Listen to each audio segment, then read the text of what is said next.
குமரன் அடியார் புராணம்.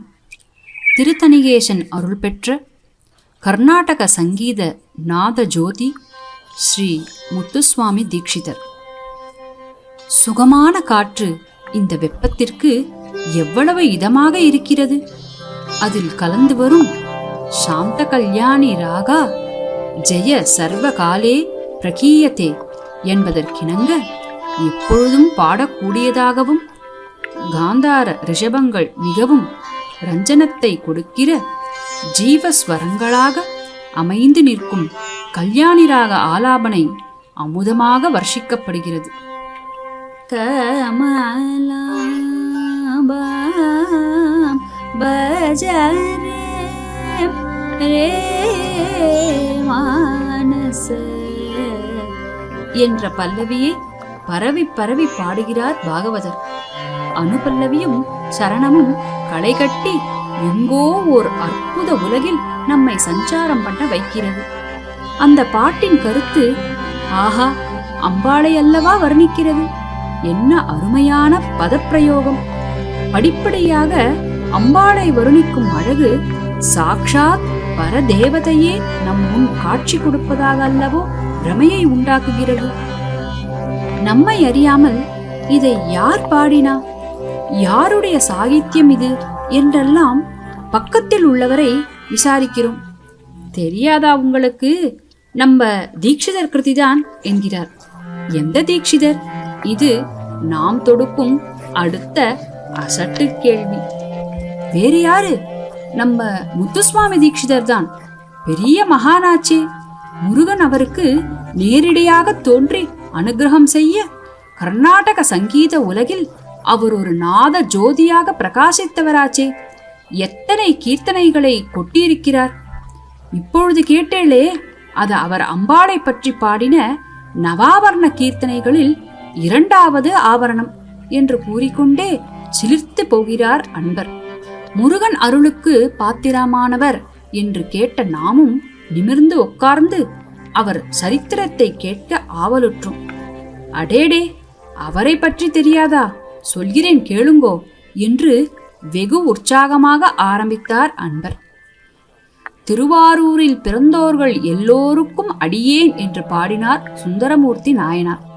தமிழ்நாட்டிலே சோழ நாடு சிறப்புடையது. சோழ வள நாட்டிற்கு தலைநகராக பல நகரங்கள் இருந்தன. அதில் சிறப்பானது திருவாரூர். ஆதியாய் அனாதியாய் எப்பொருளுமாகி நின்ற இறைவன் உமையொரு பங்கன் வீதி விடங்கனாக ஆரூர் பெருமானாக மகிழ்வுடன் வீற்றிருக்கும் பெரும் பதி திருவாரூர். அவ்வூரில் பிறந்தாலே முக்தி என்றும் கூறுவர். அங்கு பிறந்தவர் அத்துணை பெயர்களும் சிவகணத்தாரே என்று கூறுகிறது பெரிய புராணம். அந்த க்ஷேத்திரத்தில் அவதரித்தவர் நம் தீக்ஷிதர். இவருடைய பாட்டனார் அம்பாள் திருவருள் பெற்றவர். காஞ்சிபுரத்தை அடுத்த விரிஞ்சிபுரம் என்ற கிராமத்தில் வசித்து வந்தார். அம்பாளின் உத்தரவின் பேரில் மத்தியார்ஜுனம் என்று கூறப்படும் திருவிடை மருதூரில் வந்து குடியேறினார். இவருடைய பிள்ளை ராமசுவாமி தீக்ஷிதர் வேத சாஸ்திரங்களை நன்றாக கற்றறிந்ததுடன் நல்ல சாரீரத்துடன் ராக ஆலாபனை செய்து பாடவும் கூடியவர். அவர் காலத்தில் சங்கீத உலகில் கீர்த்தி வாய்ந்தவர் வீரபத்திர ஐயர் என்பவர். ராமசுவாமி தீக்ஷிதர் பகவத் சங்கல்பத்தில் வீரபத்திர ஐயரிடம் 2 வருட காலம் முறைப்படி சங்கீதம் கற்றுக்கொண்டு சங்கீத லட்சணங்களை ஆராய்ச்சி செய்ய ஆவல் ஏற்பட்டு வீரபத்திர ஐயரின் குரு பரம்பரையில் வந்த ஸ்ரீ வெங்கட வைத்தியநாத தீக்ஷிதரிடத்தில் வீணை பயின்று சகல ராக தாள லட்சணங்களையும் பரிபூர்ணமாக தெரிந்து கொண்டார். ஓர் சமயம் சிதம்பரம் ஸ்ரீ நடராஜர் சன்னதியில் வீணை வாசித்துக் கொண்டிருக்கும் பொழுது தரிசனத்துக்கு வந்திருந்த சிதம்பரநாத சுவாமிகள் இவர் பரமபக்தியுடனும் பாடும் பாட்டிலும் வீணா கானத்திலும் ஈடுபட்டு தீக்ஷிதரை தம்முடன் தம் ஆசிரமத்துக்கு அழைத்துச் சென்று அவருக்கு ஸ்ரீவித்யா ஸ்ரீ மகா சோடசாட்சரி மகா மந்திர தீட்சை கொடுத்து திருவாரூர் சென்று ஸ்ரீ தியாகேசனை பூஜித்து சகல ஸ்ரேயசை அடைவாய் என்று அனுகிரகித்தார். சர்வேஸ்வரா, தியாகேசா, எம்பெருமானே, என் குரு ஆக்ஞைப்படி உன்னை சேவிக்க வந்துள்ளேன். காரணமில்லாமல் என் குருநாதர் உன்னிடம் அனுப்பி இருக்க மாட்டார். என் பணி என்ன என்பதை அருள்வாயப்பனே என்று பிரார்த்தித்து நித்திரையில் ஆழ்ந்த தீட்சிதரின் கனவில் தோன்றினார் தியாகேசப் பெருமாள்.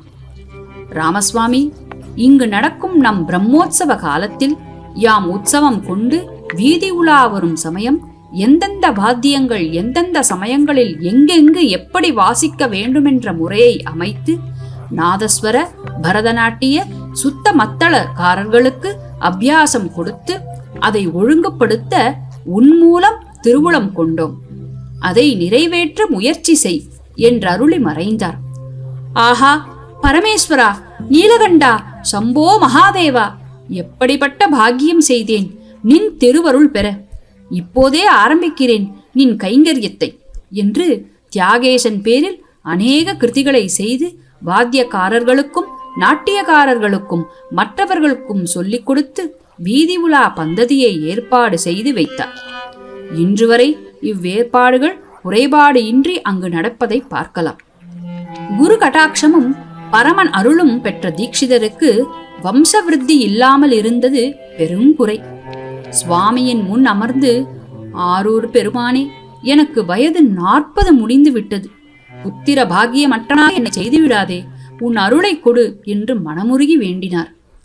பக்தன் பரிதவிப்பதை காணப்பெறாத ஆலமுண்டவாயன் அன்றிரவே கனவில் தோன்றினார் வயோதிகனாக. அப்பனே, சட்டியில் இருந்தாதான் அகப்பையில் வரும் என்பார்களே, என்ன அர்த்தம் தெரியுமா? ஞானஸ்கந்த பெருமானை வழிபட்டு சஷ்டியில் விரதமிருந்தால் அகப்பையான கர்ப்பப்பையில் குழந்தை உண்டாகும் என்பதுதான். நீ தாமதியாமல் வைத்தீஸ்வரன் கோயில் சென்று முத்துக்குமரன் சன்னதியில் பஜனம் செய்து விரதம் அனுஷ்டித்தால் உனக்கு புத்திர பாகியம் உண்டாகுமே என்று சொல்லி மறைந்தார். உடல் சிலிர்த்தது. கண்ணீர் மல்க தான் கண்ட கனவை தன் பத்தினியிடம் சொல்லி பரவசமடைந்த தீட்சிதர் முத்துக்குமரனை காண மறுதினமே பயணமானார். முத்துக்குமரன் சந்நிதி களை கட்டிவிட்டது. ஒரு மண்டல காலமாக ஊருக்கு புதிய ஓர் தம்பதி பக்தி பரவசத்துடன் நல்ல சங்கீத ஞானத்துடன் பல மணி நேரம் பண்ணிசைத்து பாடுவதை பலரும் கேட்டு ஆனந்தப்பட்டனர். குறித்த நேரம் தவறாது கூடி நின்று குதூகலித்தனர். கூட்டத்தில் நின்று தானும் குதி போட்டான் குமரப்பெருமான். ஞானிகளாலும் தவசிரேஷ்டர்களாலும் பல 100 வருடங்களில் சாதிக்க முடியாததை ஒரு மண்டல பக்தி பரவச பஜனை சாதித்து விட்டது. பக்தியில் கட்டுண்ட பரமன் கனவில் வரத் தவறவில்லை. பாரபட்சமற்ற இறைவன் இந்த தம்பதியிடமும் பாரபட்சம் காட்டாமல் இருவர் கனவிலும் ஒரே நாளில் தோன்றினான். தன் மடியில் தேங்காய், பழம், மஞ்சள் முதலியவற்றை வைத்து யாரோ கட்டுவதாக கனவு கண்டேன் என கூறும் மனைவியை இடைவெட்டி தனக்கு முத்துமாலை கொடுத்து முத்தான புத்திர மணிகள் உண்டாகுமென்று சொல்லி விட்டானே என் கருணாமூர்த்தி. அப்பன் முருகன் கலியில் கண்கண்ட தெய்வமாச்சே, இந்த ஒரு மண்டல பூஜைக்குள் எப்படி பூரித்து போய்விட்டான்? கருணையை வாரி வாரி அல்லவோ கொட்டுகிறான் என்று பொறிந்து தள்ளிவிட்டார் தீட்சிதர். அப்பா முருகா, ஹே கருணாமூர்த்தி என்று வாய்விட்டு அழற்றி முத்துக்குமரன் சன்னதியில் விழுந்து விழுந்து நமஸ்கரித்தனர் அத்தம்பதியினர். தாம் அங்கு வந்தபோது இருந்த மனப்புழுக்கம் அகன்று வெகுவான மன நிறைவுடன் ஆரூரான் அருள்முகம் காண திருவாரூர் திரும்பினர் தம்பதியினர். காலச்சக்கரம் கடகடவென்று வேகமாக சுழன்றது. அன்று கிருத்திகா நட்சத்திரம் கூடிய நன்னாள். தியாகேசனின் பிரம்மோற்சவ தினம். மன்மத வருடம் பங்குனி 1775ஆம் ஆண்டு தீட்சிதரின் மனைவி ஓர் ஆண் குழந்தையை ஈன்றெடுத்தாள். முத்துக்குமரன் அருளால் பெற்ற குழந்தையாதலால் முத்துசுவாமி என்று பெயரிட்டனர். முத்துசுவாமி பின்னால் சங்கீத உலகில் மும்மூர்த்திகளில் ஒருவராய் திகழப்போகிறார் என்பதை அப்போது அறிய சாத்தியமில்லாவிட்டாலும் குழந்தையின் அறிவு தீட்சண்யம் பெற்றோரையும் மற்றோரையும் பரவசப்படுத்தத்தான் செய்தது. 16 வயதிற்குள் வேத அத்தியனமும் முடிந்து வியாகரணம், காவிய, நாடக, அலங்கார சாஸ்திரங்களும் பயின்றதுடன் இல்லாமல் தகப்பனார் மூலம் வீணையில் தேர்ச்சியும் சங்கீத ஞானத்துடன் பாடக்கூடியவராகவும் திகழ்ந்தார். விளையும் பயிர் முளையிலே தெரிந்தது. பரம்பரையாக வந்த பக்தி நிலை இவரையும் பற்றி கொண்டது. பராம்பிகையின் பாத கமலங்களை மனத்தில் இருத்தி சதா தியானத்தில் ஆழும் பையனை பார்த்த தகப்பனாருக்கு எங்கே தன் பையன் கிரகஸ்தாசிரமத்தை விட்டு சந்நியாசம் கொண்டு விடுவானோ என்ற மனச்சுமை ஏறலாயிற்று. அதன் பையன் 2 மனைவிக்காரன் ஆக வேண்டிய சூழ்நிலையை ஏற்படுத்தியது. முன்னவள் கருப்பு, பின்னவள் சிகப்பு. கருப்பும் சிவப்பும் கண்ணுதலாரின் இடம்பாகம் அமர்ந்த அம்மையாரின் கழல்பாதம் தொடும் இளம் தீட்சிதரின் மனத்தை மாற்ற சக்தியற்று போயின. கற்றவர் காய்வது காமனையே என்று தேவார வாசகப்படி தாமரை இலையில் நிற்கும் தண்ணீர் முத்தாக நம் முத்துசுவாமி பிரகாசித்தார். பெற்றோரின் மனச்சுமை வர வர அதிகமாக கனத்தது. அதை கீழிறக்கவும் முடியாமல் சுமக்கவும் முடியாமல் தவிக்கும் போது அங்கு தோன்றினார் ராமசுவாமி தீட்சிதருக்கு மந்திர தீட்சை அளித்த ஸ்ரீ சிதம்பரநாத சுவாமிகள். சுவாமி, பிரபோ, ஆபத் பாந்தவா, இந்த நிலையில் தாங்கள் வந்து இந்த ஏழைக்கு ஆறுதல் கூற நான் என்ன தவம் செய்தேனோ என்று குருவின் பாதத்தில் வீழ்ந்து வணங்கினார் தீட்சிதர். சில மாதங்கள் தீட்சிதர் வீடு தெய்வீக மனம் சிந்தி எல்லோரையும் பக்தி வெள்ளத்தில் மிதக்க விட்டது. முத்துசுவாமியின் இடைவிடா தொண்டு சுவாமிகளின் மனத்தை தொட்டது. ராமசுவாமி தீட்சிதரின் ஆதங்கமும் புலப்பட்டது. ஆஹா, இவனை தன் பையன் என்ற பாச உணர்வோடு பார்க்கிறான் ராமசுவாமி. அந்த மாயை அவன் கண்ணை மறைக்கிறது. பையன் புடம் போட்ட தங்கம் என்பதோ அது பிரகாசிக்க கொஞ்சம் மெருகுதான் தேவை என்பதோ அவன் மனதிற்கு எட்டவில்லை. உலக உபகாரத்திற்காக பிறந்த ஜீவனை உள்ளே அடைத்து வைப்பது காற்றாற்று வெள்ளத்தை கைகளால் தடுத்து நிறுத்துவதற்கு ஒப்பாகும் என்பது அவனுக்கு புரியவில்லை. சிந்தித்தார் சிதம்பர சுவாமிகள். ராமசுவாமி என்றழைத்த குருநாதர் முன் கைகட்டி நின்றார் தீட்சிதர். யாம் காசிக்கு யாத்திரை செல்கிறோம், அதற்கு உன் உதவி தேவை என்றார் சுவாமிகள். சுவாமி, இந்த ஏழையை ஒரு பொருட்டாக எண்ணி உதவியும் கேட்கிறீர்களே. தாங்கள் இடும் பணியை சிரமேற் தாங்கி உடனே செய்து முடிக்கிறேன் என்று நாதழுதழுக்க கண்கள் குளமாக விம்மி விம்மி பதில் அளித்தார் தீட்சிதர். நிச்சயமாக வாக்கு தவறமாட்டாயே? இது சுவாமிகள். சுவாமி, அபச்சாரம் அபச்சாரம். தங்களுக்கு இவ்வித சந்தேகம் ஏற்பட்டதே என் துரதிருஷ்டம்தான். கண்டிப்பாக தங்கள் ஆக்ஞையை நிறைவேற்றுவேன் சுவாமி என்று நமஸ்கரித்தார் தீட்சிதர். சரி, நாளைய தினம் நம் முகாம் இவ்விடமிருந்து புறப்படும். அதில் உன் பையன் முத்துசுவாமியும் கூட சேர்ந்து வருவான். காசி யாத்திரை முடியும் வரை நம்முடமிருந்து பிறகு திரும்பி வருவான் என்றார் சுவாமிகள். தீட்சிதருக்கு தலை சுற்றியது. ஏதோ ஒரு பேரிடி தலையில் தாக்கினார் போல் உணர்ந்தார். எங்கோ ஓர் திண்ணையில் உட்கார்ந்திருக்கிறார். அங்கு என்ன இவ்வளவு கூட்டம்? ஆம், ராமாயண பிரசங்கம் நடக்கிறது.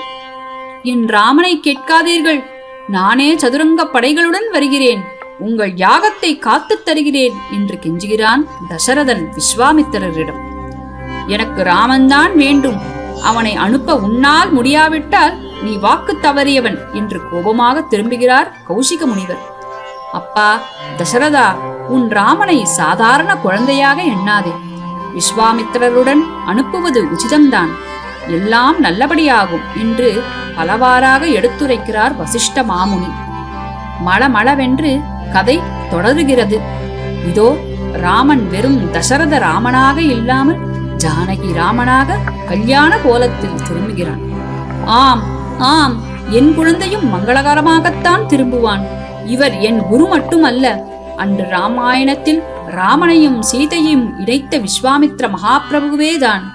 இவர் மகாபிரபுதான் பிரபுதான் என்று வாய் முணுமுணுக்க தன்னை சுதாரித்து கொண்ட தீட்சிதரின் மனப்போராட்டத்தை ஒருவாறு ஊகித்தறிந்தார் சுவாமிகள்.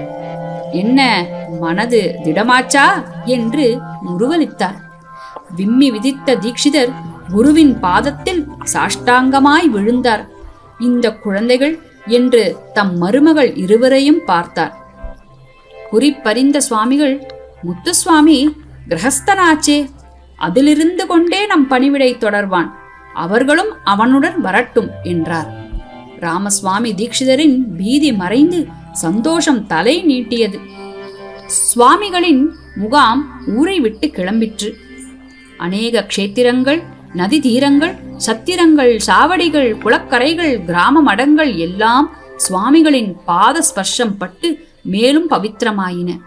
முத்துசுவாமியும் மனைவியர் இருவரும் மகாக்ஷேத்திர தரிசனங்களும் புண்ணிய நதி ஸ்நானங்களும் பெற்று உள்ள தூய்மையும் புறத் தூய்மையும் அடைந்து பூரித்து போயினர்.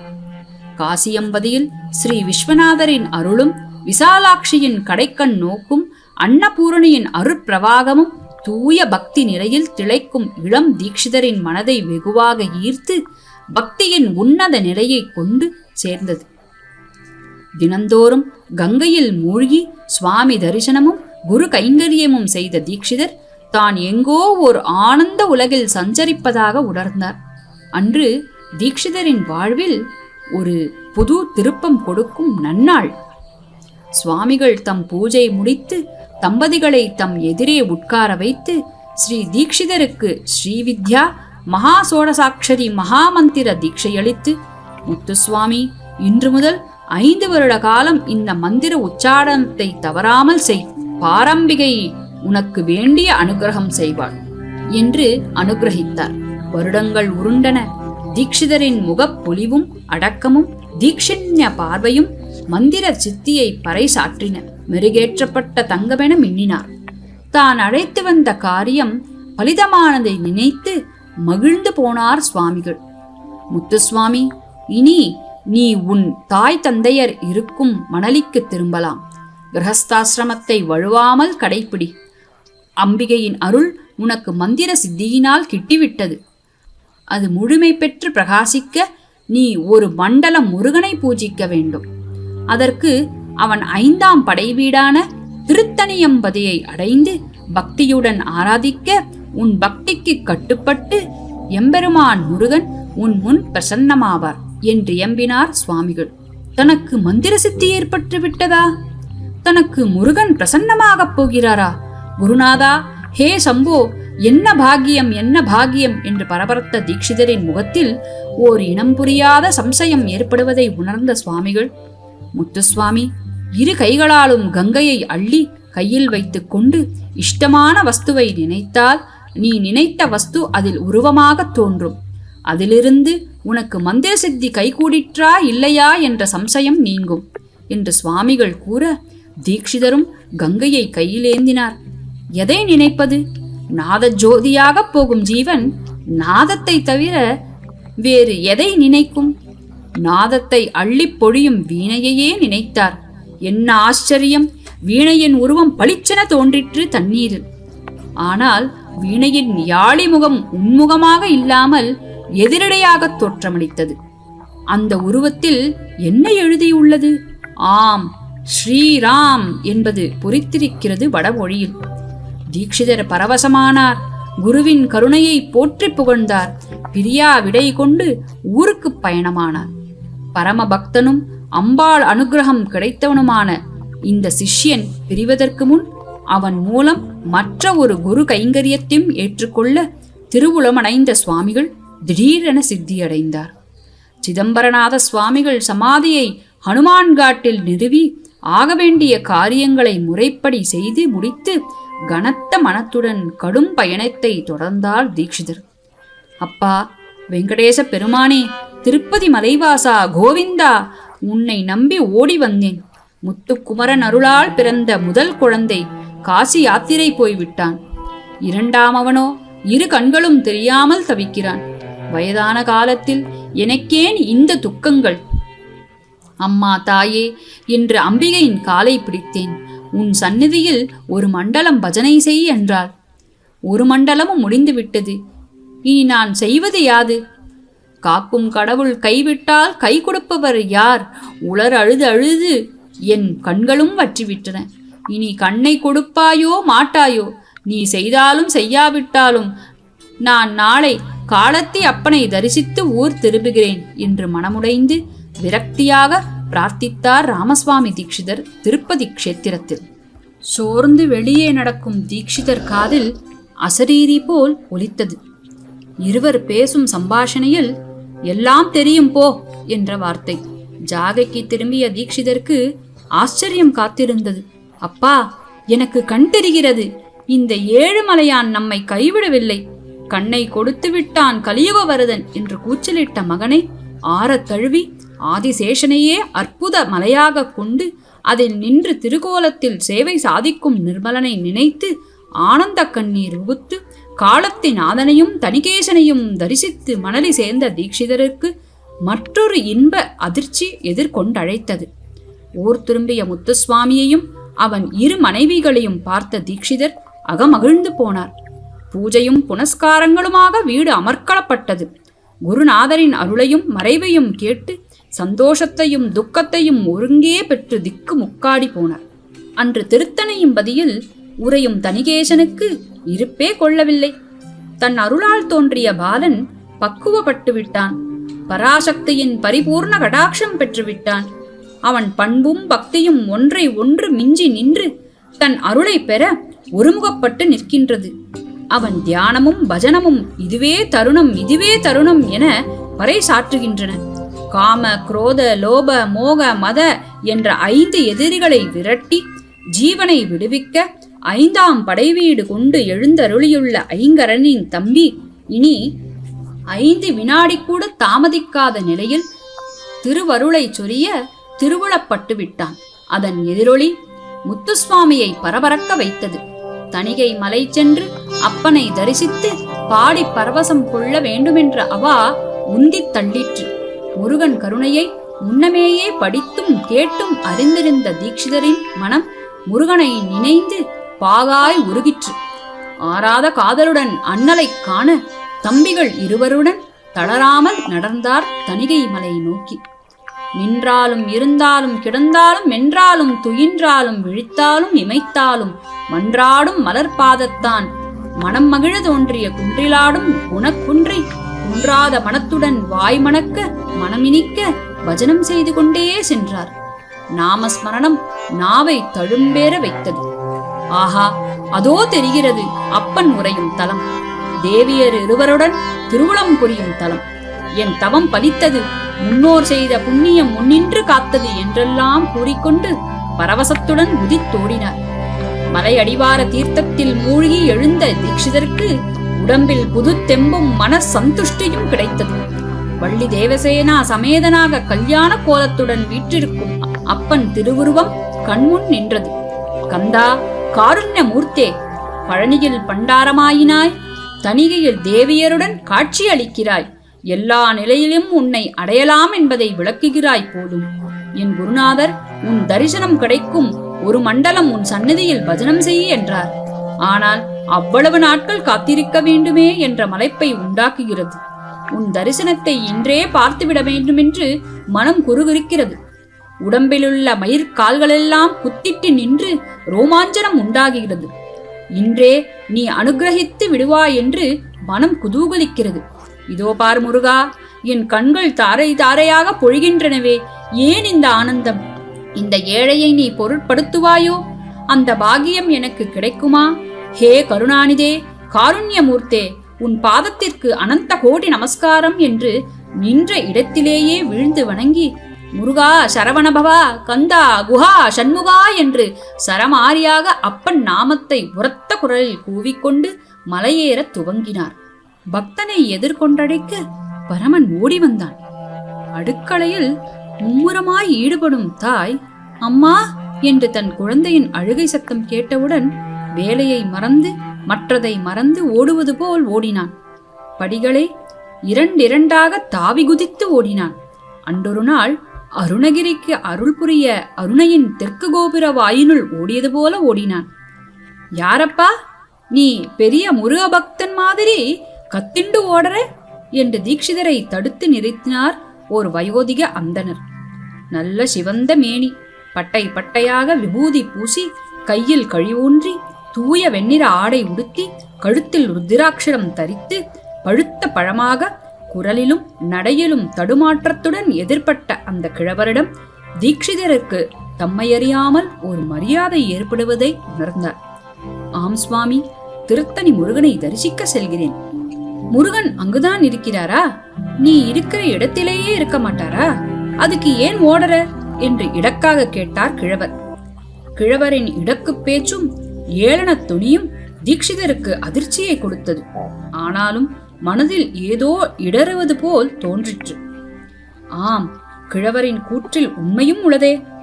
இறைவன் எங்கும் நிறைந்தவன் என்று ஏட்டில் மட்டும் படித்தால் போதுமா? எண்ணத்திலும் அது வலுக்க வேண்டாமா? தீட்சிதரின் பண்பட்ட உள்ளம் கிழவரின் இடக்கில் பதட்டப்படாமல் பாங்கான சிந்தனையில் ஆழ்ந்தது. சரி சரி, யோசித்தது போதும், வாயை திற, எனக்கு வேலை இருக்கு, அதட்டினார் கிழவர். கிழவரின் பேச்சிலும் அதிகாரத் தோரணையிலும் ஸ்தம்பித்து போன தீட்சிதர் தம்மையறியாமல் வாயை திறக்க அதில் ஓர் கற்கண்டை திணித்தார் கிழவர். கிழவரின் விரல்கள் தீட்சிதரின் நாவில் பட்டு ஸ்பர்ச தீட்சை அளித்தது. ஆஹா, கற்கண்டு எப்படி இனிக்கிறது! தேவாமிர்தமாக அல்லவோ இனிக்கிறது! உடம்பு ஏன் இப்படி ஆடுகிறது? ரோமாஞ்சனம் ஏற்படுகிறதே. என்னுள் ஏதோ ஒரு அதீதமான ஈஸ்வர சக்தி புகுந்து விட்டது போல் தோன்றுகிறதே. ஆம், வந்திருப்பது கிழவர் அல்ல, என் அப்பன்தானோ? அவர் காலை பிடித்துக் கொள்ள வேண்டும். ஒரு கணம் மேற்படி நினைவில் தன்னை மறந்த தீட்சிதர் சுற்றுமுற்றும் கிழவரை தேட கிழவர் மறைந்து விட்டதை உணர்ந்தார். ஹே சண்முகா, என் அப்பனே, ஒரு கணத்தில் நான் ஏமாந்து விட்டேனே. இவ்வளவு நெருக்கத்தில் நீ காட்சி கொடுத்ததை யாரோ கிழவர் என்று நினைத்து விட்டேனே. குமரா, தணிகை மலை வாசா என்று வாய்விட்டு கதறி எழும் தீட்சிதருக்கு எம்பெருமான் மயில் மீது ஆரோகணித்து காட்சி கொடுப்பதை பார்த்து முருகா முருகா என்று கத்திக்கொண்டு படிகளை தாண்டி குதித்துக் கொண்டு ஓடினார். அபயஹஸ்தம் காட்டி ஆசிர்வதித்து மறைந்தான் காண முடியாத எம்பினான். ஆனந்த கண்ணீர் ஆறாக பெருக திருமேனி புலகித்து இருகை தலைமீது குவித்து அமிர்தமாக வர்ஷிக்க ஆரம்பித்தார். அந்த கணத்தில் இருந்து ஸ்ரீநாதாதிநாத குருஹோ ஜெயதி என்ற கீர்த்தனை மாயாமாளவ கௌள ராகத்தில் தீட்சிதரின் முதலாவதாக பாடப்பட்ட கீர்த்தனையாக பிரவாகம் எடுத்தது. அது முதல் அவர் பாடிய கீர்த்தனைகள் அநேகம். அம்பிகையை குறித்து மந்திர தீட்சை பெற்று மந்திர சித்தியும் அடைந்த தீட்சிதருக்கு அம்பிகை பிரசன்னமாகாமல் அப்பன் முருகன் பிரசன்னமானது ஆச்சரியமாக இல்லையா? ஈஸ்வர நிலையில் ஸ்வரூப பேதங்கள் கற்பித்தாலும் எல்லாம் ஒன்றே என்கிற தத்துவம் விளங்குகிறதல்லவா என்று கதையை நிறுத்தினார் அன்பர். கதையில் மெய்மறந்த நாம் தீட்சிதரின் பிற்பகுதியையும் கேட்க ஆவல்பட விரிவு கஞ்சி ஒரு சில முக்கிய நிகழ்ச்சிகளை மட்டும் சொல்வதாக தொண்டையை செருமிக் கொண்டார் அன்பர். அடுத்தபடியாக பாடிய கீர்த்தனை மானச குருகுஹ ரூபம் என்ற ஆனந்த பைரவி கீர்த்தனை. சுந்தரமூர்த்தி நாயனார் ஞானசம்பந்தர் போல் தீட்சிதருக்கும் அற்புதமான அமானுஷ்ய செயல்களும் கைகூடின. தீட்சிதரின் 42வது வயதில் அவரது தந்தை திருவாரூரில் காலமானார். அநேக தலங்களில் அவர் இயற்றிய கீர்த்தனைகள் பிரவாகமெடுத்து ஓடின. குறிப்பாக காஞ்சியில் ஏகாம்பரநாதம் பஜேகம் இந்தோளம் ராகத்திலும் காமாட்சி வரலட்சுமி விலஹரி போன்றவையும், திருவாரூரில் அசலேஸ்வர ஆனந்தேஸ்வர ஹாட்டகேஸ்வர வால்மீகேஸ்வர சித்தேஸ்வர என்ற பஞ்சரத்ன கீர்த்தனைகள், தியாகராஜ சுவாமி பேரில் இயற்றிய நவாவரண 11 கீர்த்தனைகளுடன் கமலாம்பா பெயர் வைத்து அம்பாளின் பெயரில் நவாவரண கீர்த்தனைகள் 11 ஆகியவற்றை கூறலாம். அற்புத செயல்கள் என்று சொன்னீர்களே என்று இடைவெட்டும் நம்மை பார்த்த அன்பர், ஆமாம், நாம் பாட்டுக்கு அவர் பாடிய கீர்த்தனைகளை கூற ஆரம்பித்தால் மிகவும் நீண்டுவிடும். அது உங்களுக்கு சங்கீத பிரியர்களிடமிருந்து தெரிந்து கொள்ளலாம். அற்புதங்கள் சிலவற்றை கூறி முடித்துக் கொள்கிறேன் என்றார். தீட்சிதர் ஒரு அபேதவாதி. ஜாதி பேதங்கள் அவரை அடைத்தது கிடையாது. அவருடைய சிஷ்யர்களில் பல வர்ணத்தாரும் உண்டு. தீட்சிதர் ஒரு சமயம் வறுமையில் திண்டாடினார். சுவாமி நைவேத்தியத்திற்கு கூட வழியில்லை. அவருடைய சிஷ்யான கமலம் என்பவள் தன் நகைகளை அடகு வைத்து பணம் கொடுக்க முயற்சி செய்தார். அதை ஏற்றுக்கொள்ளாத தீட்சிதர் மகா உருக்கத்துடன் தியாகராஜம் பஜரே தாபத்ரயம் பஜரே என்ற கீர்த்தனையை எதுகுல காம்போதியில் முடிக்க 2 வண்டிகள் நிறைய சில வருடங்களுக்கு போதுமான உணவுப் பொருள்கள் யாரோ அனுப்பியதாக வந்திறங்கின. அதன் பிரதிபலிப்புதான் கமலாம்பா பேர் கொண்ட நவாவரண கீர்த்தனைகள். திருவாரூருக்கு சமீபம் உள்ளது கீவளூர். அங்கு கோவில் கொண்டிருக்கும் அக்ஷய லிங்கத்தை பாட தீக்ஷிதர் சென்றார். கோவிலை மூடும் குருக்கள் நாளை வந்து பாடும், சுவாமி நாளை வரை காத்திருப்பார் என்று அலட்சியமாக கூறி செல்ல, வாயிற்படையில் அமர்ந்த தீக்ஷிதர் அக்ஷய லிங்க விபோ என்று பாடி அகிலாண்ட கோடி பிரபோ என்று துதிக்க, கோயில் கதவு தடால் என்ற ஓசையுடன் திறந்து கொண்டு ஆலமுண்ட வாயன் அக்ஷய பெருமான் அவருக்கு காட்சி கொடுத்ததை குருக்களும் மற்ற ஊர் மக்களும் கண்டு அதிசயமடைந்தது. அவரை துதித்தனர். பகவானை மட்டுமே பாடும் தீக்ஷிதரின் இளைய மனைவி தனக்கு ஆபரணங்கள் தேவையென்றும், தஞ்சை அரசனுக்கு பேட்டி கொடுத்தால் சன்மானம் கிடைக்கும் என்றும் வற்புறுத்த, அதற்கு சம்மதிக்காத தீக்ஷிதர் ஹிரண்மயீம் லக்ஷ்மீம் சதா பஜாமி ஹீன மானவாஸ்ரயம் தியஜாமி என்று லலிதாராகத்தில் பாட, அன்றிரவு அவர் மனைவியின் கனவில் அம்பாள் தோன்றி, உனக்கு ஆபரணங்கள் மட்டும் போதுமா, அருள் வேண்டாமா என்று கேட்க, அன்றிலிருந்து ஆபரண ஆசையை அறவே நீக்கினார் அவருடைய மனைவி. பல க்ஷேத்திரங்களை தரிசித்து வரும்போது சாத்தூரிலிருந்து எட்டயபுரத்தில் தன் கடைசி தம்பியின் கல்யாணம் என்று கேள்விப்பட்டு சில வைஷ்ணவர்களுடன் ஒரு கட்டை வண்டியில் பிரயாணம் செய்தார். வழியில் பல காலமாக மழையில் இல்லாமல் எங்கும் ஒரே சூன்யமாக வறட்சியாக காட்சியளித்தது. குடிதண்ணீர் கூட இல்லாமல் ஜனங்கள் பரிதவித்தனர். கால்நடைகளும் மற்றவையும் தண்ணீருக்காக ஏங்கி தவித்து இருந்தன. இதை பார்த்து பச்சாதாபப்பட்ட தீக்ஷிதர் ஆனந்தாமிருதாகர்ஷினி அமிர்தவர்ஷினி என்று அமிர்தவர்ஷினி ராகத்தில் பாடி, அதில் வரும் வர்ஷய வர்ஷய வர்ஷயே என்ற அடியை பாடி முடிக்க, எங்கிருந்தோ மேக கூட்டங்கள் வானத்தை மூடி மழை மாறி பொழிந்து அந்த இடத்தை வெள்ளக்காடாக மாற்றிற்று. பிரளய காலம் போல் வருஷிக்கும் மழையை நிறுத்த ஜனங்களின் வேண்டுகோளுக்கு இணங்கி ஸ்தம்பய ஸ்தம்பய ஸ்தம்பயே என்று பாடி மழையை நிறுத்தினார். தீக்ஷிதரின் சிஷ்யர்களில் ஒருவன் சுத்தமத்தளம் தம்பியப்பன் என்பவன். வயிற்று வலியால் துடிதுடித்த அவன் வைத்தியர்களால் தீர்க்க முடியாத நிலையில் குருவிடம் தஞ்சமடைய சனி குரு என்ற கிரகங்களின் பேரில் கீர்த்தனைகள் செய்து அவனை ஒரு வாரம் பக்தியோடு பாடச் செய்து வயிற்று வலியை அடியோடு நிறுத்தினார். பிறகு நவக்கிரக கீர்த்தனைகளை பாடி திருநீறு கொடுத்து சகல வியாதிகளையும் தம்பியப்பன் குணப்படுத்துவது திருவாரூரில் பிரசித்தமாயிருந்தது. தீக்ஷிதரின் மனைவிமார்களும் தாய் தந்தையரும் முதல் தம்பியும் ஈசனடி சேர்ந்து விட்டனர். அவருக்கும் வயது 59 முடிந்துவிட்டது. தாம் 60வது வயதில் அம்பிகையின் சரணார விந்தமடையப் போகிறோம் என்பதை முன்கூட்டியே தெரிந்து கொண்ட தீக்ஷிதர் தன் சிஷ்யர்களுக்கு ஆசி கூறி எட்டயபுரம் போய் சேர்ந்தார். அன்று தயோதசி. பட்டத்து யானை மதம் கொண்டு ஓடிற்று. அதை பார்த்த மக்கள் சிதறி ஓடினர். மதத்தை அடக்க முடியாமல் மாவுத்தனும் வீரர்களும் தவித்தனர். அரசன் செய்வதறியாது தீக்ஷிதரை சரணடைந்தான். உன் ஜனங்களுக்கோ உனக்கோ யாதொரு தீங்கும் நேராது, அம்பிகையின் அருள் என்று கூறி திருநீறு அளித்தார் தீக்ஷிதர். ஊரை கலக்கிய யானை ஊரின் எல்லைக்கு ஓடிற்று. வெளியிலுள்ள மயானத்தில் போய் படுத்துக்கொண்டு யாரையும் நெருங்க விடாமல் பயங்கரமாக பிளறிக்கொண்டு இருந்தது. ஏதோ ஓர் உற்பாதம் நடக்கப் போகிறதென்று ஜனங்கள் பீதியுற்றனர். மறுநாள் நரக சதுர்தசி. ஜனங்கள் எந்த சமயத்தில் எவ்வித அமங்கலம் ஒலிக்கப் போகிறதோ என்ற கவலையில் மங்கள ஸ்நானத்தை மனச்சுமையுடன் முடித்து கொண்டனர். அம்பாளுக்கு விசேஷ அலங்காரம் செய்து பூஜையை விமர்சையாக செய்தார் தீக்ஷிதர். மனக்கவலையை மறக்க பலரும் அந்த பூஜையில் கலந்து கொண்டனர்.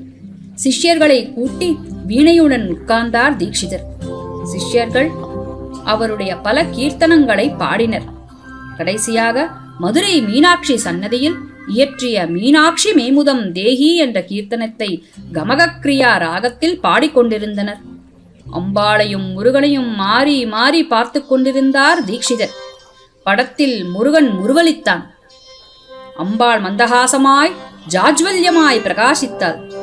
ஹே பிரபு ஷண்முகா அம்பா பராம்பிகே என்று பரவசப்பட்டார் தீக்ஷிதர். அவர் நாபியிலிருந்து ஜீவசக்தி மேல் நோக்கி எழும்பி அந்த பராசக்தியின் பாதத்தை தொட முயற்சித்தது. கண்கள் தாரை தாரையாக ஆனந்த பாஷ்பம் சிந்தின. உடம்பெல்லாம் புல்லரித்து லேசாகி ஓர் அற்புத ஆனந்த உலகில் சஞ்சரிப்பதாக தோன்றியது. மீனலோச்சனி பாசமோசனி என்ற அனுப்பல்லவியை பரவி பரவி பாடினார் சிஷ்யர்கள். இன்னும் இருமுறை பாடுங்கள் என்றார் தீக்ஷிதர். சிஷ்யர்களின் உற்சாகம் கரை புரண்டது. அவர்களது கண்டமும் அற்புதமாய் புரண்டது. தீக்ஷிதர் தன் இரு கரங்களையும் சிரசின் மீது குவித்தார். சிவே பாஹி என்றார். அம்பாள் சிரித்துக் கொண்டு விட்டாளோ என்பது போல அம்பாளின் தலையில் இருந்த புஷ்பம் கீழே விழுந்து உருண்டோடி தீக்ஷிதர் முன் நின்றது. சிவே பாஹி சிவே பாஹி என்று கூறி முடிக்க, ஆஹா, என்னது, தம் குருநாதரின் உடலிருந்து ஏதோ ஒரு ஜோதி வெளிவருகிறதே. ஆ ஆ, அதோ அம்பாள் பாதார விந்தத்தில் இரண்டரக் கலந்து விட்டது. எங்கோ கோயில் ஆலய மணி டான் டான் என்று ஒலித்தது. ஆம், முத்துக்குமரன் அருளால் தோன்றிய முத்துசுவாமி தீக்ஷிதர் முருகன் தரிசனமும் ஸ்பர்ச தீட்சையும் பெற்று முருகனுக்கு பிரியமான 6வது இலக்கம் கொண்ட 60வது வயதில் கிபி 1835 அகண்ட ஜோதியில் நீக்கமர கலந்து விட்டார். காட்டுத்தீ போல் ஊரெல்லாம் பரவியது இச்செய்தி. அரசனுக்கும் எட்டி ஓடோடி வந்தான். தாம் மறையப் போகிறோம் என்பதை உனக்கும் உன் ஜனங்களுக்கும் யாதொரு கெடுதலும் இல்லை என்று கூறி அதை சூட்சுமமாக வெளியிட்டதை நினைந்து நினைந்து துக்கமடைந்தான். ஓர் மகான் ஸ்தூலத்தை மறைத்து சூக்ஷ்மமாக பிரகாசிக்கிறார் என்ற கோட்பாடுடன் அவரது பூதவுடல் சகல மரியாதைகளுடன் அரசனால் வணங்கப்பட்டு பகவன் நாம சங்கீர்த்தனங்களுடன் பக்தி ஸ்ரத்தையுடன் தீபாவளி தினமான அன்று அடக்கம் செய்யப்பட்டது. தீக்ஷிதர் கிருதிகள் சாகாவரம் பெற்றவை. தியாகராஜ சுவாமிகள், சியாமா சாஸ்திரிகள், முத்துசுவாமி தீக்ஷிதர் என்ற இம்மூவரையும் கர்நாடக சங்கீத உலகம் மும்மூர்த்திகள் என்று இன்றும் என்றும் போற்றி புகழ்கின்றன. திருத்தணி தணிகேசனுக்கு அரோஹரா. வெற்றிவேல் முருகனுக்கு அரோஹரா.